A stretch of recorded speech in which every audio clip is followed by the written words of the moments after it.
একদিন এক সুন্দর সবুজ জঙ্গলে এক হরিণ থাকত। হরিণটা ছিল খুবই শান্ত আর দয়ালু। সে প্রতিদিন সকালে নদীর ধারে ঘাস খেত, পাখিদের সাথে গল্প করত আর বিকেলে তার বন্ধুদের সঙ্গে খেলত।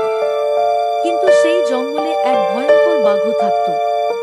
বাঘটা সব সময় শিকার খুঁজত।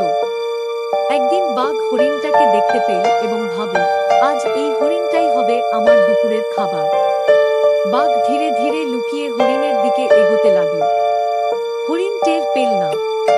ঠিক তখনই পেছনের ঝোপে একটা খরগোশ লাফিয়ে বের হলো। হরিণ চমকে উঠে দৌড় দিতে লাগল। বাঘও পিছন পিছন দৌড়াতে লাগল।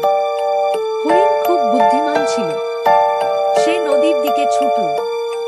নদীতে পৌঁছে সে হঠাৎ লাফ দিয়ে পানিতে ঝাঁপ দিল আর অন্য পাড়ে চলে গেল। কিন্তু বাঘ সাঁতার জানত না, তাই মাঝ পথে থেমে গেল। বাঘ রেগে গর্জন করল আর হরিণ নিরাপদ দূরত্ব থেকে হেসে বলল, চাতুরীর চেয়ে বুদ্ধি বড়, বন্ধু বাঘ। বাঘ লজ্জায় মুখ নিচু করে চলে গেল আর হরিণ খুশি মনে ফিরে গেল তার বন্ধুদের কাছে।